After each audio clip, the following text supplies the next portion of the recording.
Alright guys, a lot of you have been asking what exactly the shop looks like, and the answer is, it's got a lot of stuff, but it's got character. So anyways, I'm going to start off with a shout out to Tandy Leather. They did not sponsor my video, but the reason why is because I think they have a lot of good selection for people that are starting out on certain projects. Your projects don't have to exclusively be leather. Certain things might be good for if you're going to do stuff for steel as well. But hold on, D-clip, yeah. Other fun things in here, a little bit of chain. So Tandy Leather I recommend because they have really good selection on leather. So you're gonna need leather for like suspension points on plate armor. So like at the top of your rear brace, you can put a strip of leather in there and then have two holes cut out or drilled out or punched out. Punched is the best, and then you point that to your arming doublet, and that's how it stays on your body. So Tandy Leather's got cow leather, but also buffalo leather, stingray leather. I think that they had one or two stingray pelts left last time I went to the location in Elgin. So that's the stuff that you're supposed to put on the inside of a katana handle underneath the spiraling wrap. Got some more leatherworking tools in my Bandai Namco bag when I used to be a technician for them. Some leather, some drill bits. Anyways, here's one of our drill presses. What was wrong with this one again? The standing one, the bit is non-concentric, or the chuck's non-concentric, and so it doesn't bore a straight hole, and then the other one, it has a bad chuck and it keeps falling off. Okay, because I remember we'd never even bothered with this one. No.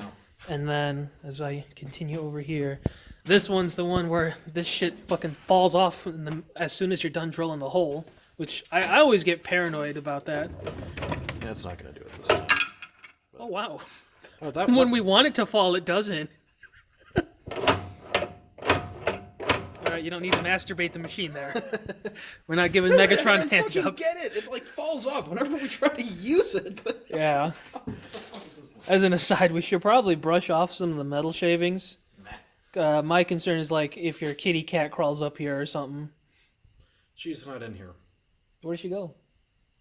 She's living with the people that own the house over there, not that are renting the house over yonder. Oh, nice. So this is a fucking vise with a little anvil on it. Pretty convenient. Here's another anvil. Here is an anvil and clamp with a fucking glove in there. So the reason why this glove is in here, pro gamer move. So I had a sword that I needed to straighten the crossguard on, but I didn't want it to. I didn't want the blade or the guard to get all marred up by being pinched between two steel plates in that vise here, that clamp. So when I clamped it down, the leather glove is what prevents metal grinding against metal, so you're not going to scratch up the finish, but you can still get it nice in a tight fit, so you can straighten stuff out that way. What is it? Little Dremel tool here. Got a fucking big bin of scrap metal stuff sticking out. More scrap metal. Some fucking bolts. Okay, a propane torch. This is the thing that I was using in one of my photos for heating up a crossguard so I can bend it straight a bit. What was I gonna say? We were talking about getting a gas forge set up in the near future, right? So that ain't gonna happen till the thaw. Well, yeah. I mean, you can't really set that up in the middle of like below freezing temperatures, but It'll happen. Though. Don't worry, it'll happen. Yeah. Ridiculous amount of wood.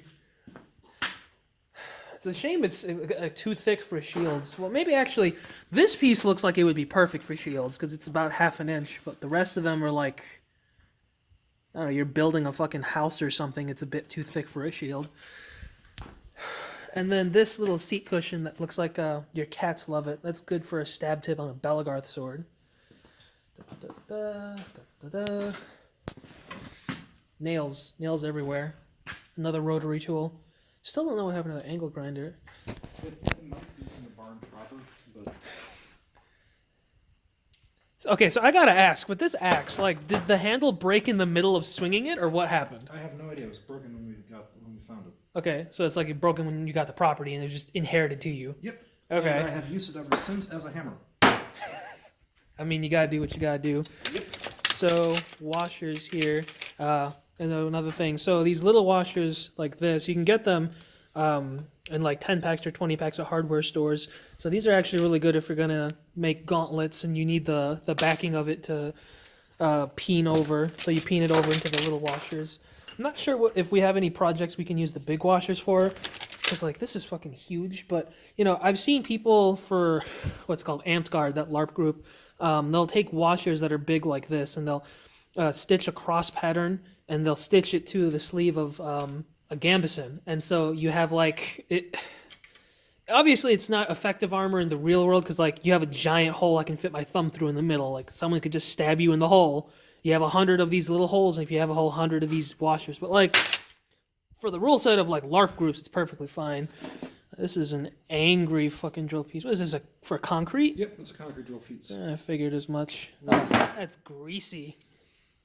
Is it? My finger is definitely lubricated.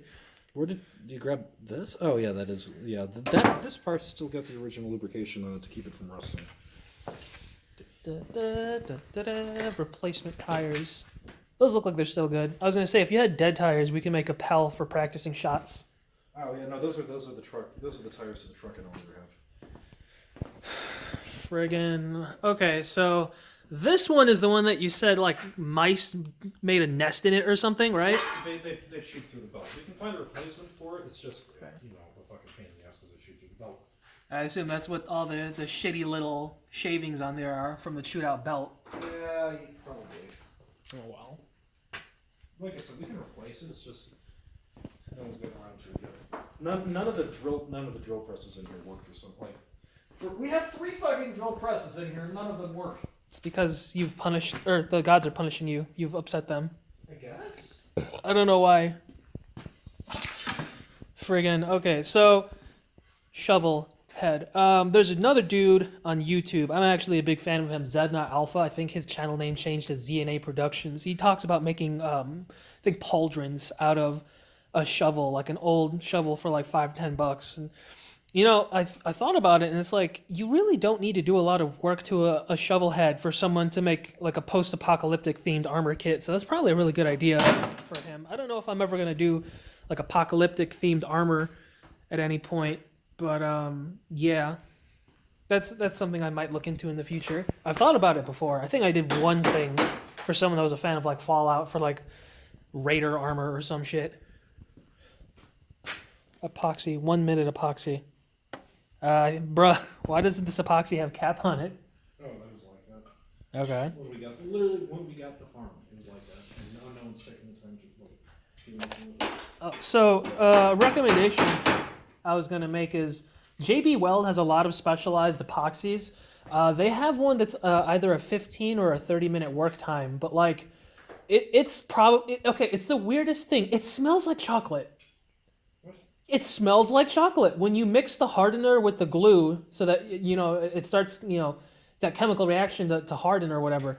It smells like chocolate. It's the weirdest thing. Fucking Jais showed me it, and I was like, "What the fuck?" Anyways, you already know about this one, but so these lovely little roofing nails. So these are electro-galvanized nails. These are what I like to use a lot of the time as rivets.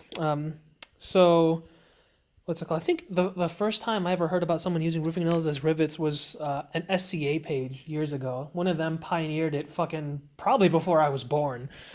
But yeah, so the idea is that you stick the nail through on one end, and then you cut the tip off, and then you mushroom over the other end with a ball peen hammer, and there you go. You get a rivet, and you get a pack, like a box of 200 of these nails for like less than $5. So that's really, really cheap way to make some consistent diameter head rivets, because they're just nails that you're repurposing. I feel like I'm missing so much information I could be putting into this video as I'm walking through it because I didn't rehearse it. But whatever. We got literal tons of just random bullshit floating around that could be used. Yeah, I guess so. This lovely saw. So I never actually got to use this saw. Does it work? Oh, the table saw? Yeah. Yeah, it works. Okay. I've thought about making a set of loner shields for the chapter, because like, it's hard to tell what kind of shield you're gonna like fighting with if you don't actually fight with it a couple times to see how it goes with the way that you move. Yeah. I have a couple round shields, a couple heater shields, but I've thought about making like what's it called? The Roman auxiliary. They instead of having, Oh, the thorax shields. I think is that what they're called? This is what the Greeks called them. They called them thorax shields. You're talking about the ovular ones, right? No, not the oval ones. Actually, they have a hexagon one.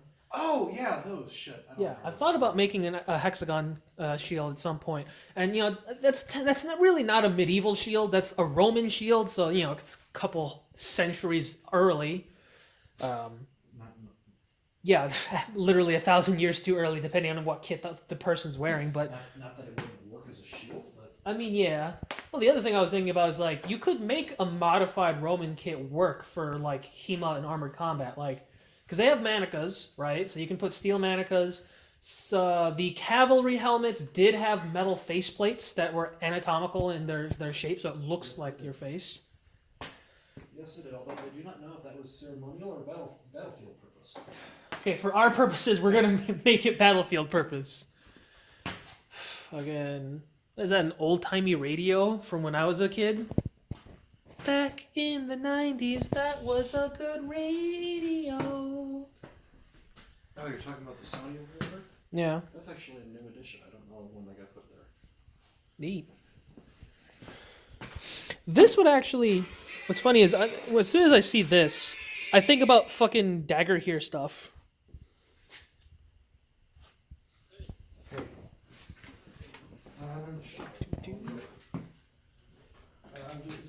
Why is that raised?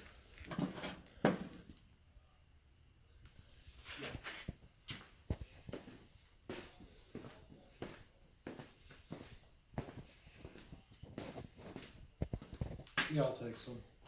Happily. Alright. Yep. I will. So I assume you gotta go soon? Yeah, pretty. Basically now? Yeah. Alright, well, Sorry, I didn't mean to interrupt your video like that. It's fine. My videos are not super high production anyways. I don't even have a computer to edit them, but whatever.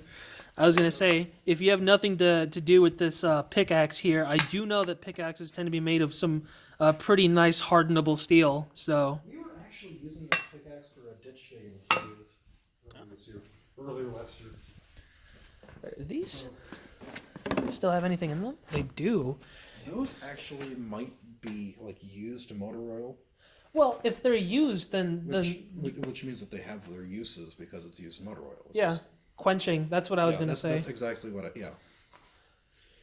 So, because I've been, what's it called? I saw Zetna Alpha. He used motor oil in quenching for. I think he made a knife out of a railroad spike. And my immediate instinctive response is that's probably got a million cancer-causing carcinogens in that. Guaranteed. But So that's vegetable oils of some kind, linseed I've seen oil. a lot of people use metal oil for quenching. Apparently, it does a good job too. It can be used for case hardening. Fucking Roman style, like they did in their loricas. Yes, exactly. Which, when it comes to when you're using a fucking railroad spike to make a knife, the railroad spike is meant more to flex, so it's not hard. I think the highest carbon content is what 0.45, which is you can't even temper that. Yeah, but if you case harden it, Well, yeah, if you case harden it. then you can actually do something with it. I mean, you have to case harden it after you forge the knife out, but then you can heat treat and then temper. Okay, the better solution is you use a Sanmai construction. You integrate a small piece of actually good hard steel, and you kind of taco the soft stuff around it. Yeah. But if you're trying to do the whole fancy, you just forge it straight from like you see in the YouTube videos. I'm trying to forge it straight from the fucking railroad spike, and you don't want to do the whole Sanmai lamination thing. Then you just case harden. It's the easiest, it's the safest way to go because you don't want something made of a soft and shitty metal that might break on you. Yeah, that's true. Although I can't say that it's shitty metal because you don't want to make railroad spikes out of a low quality metal. Say hi. Hi! All right, well, that's probably enough footage of the shop.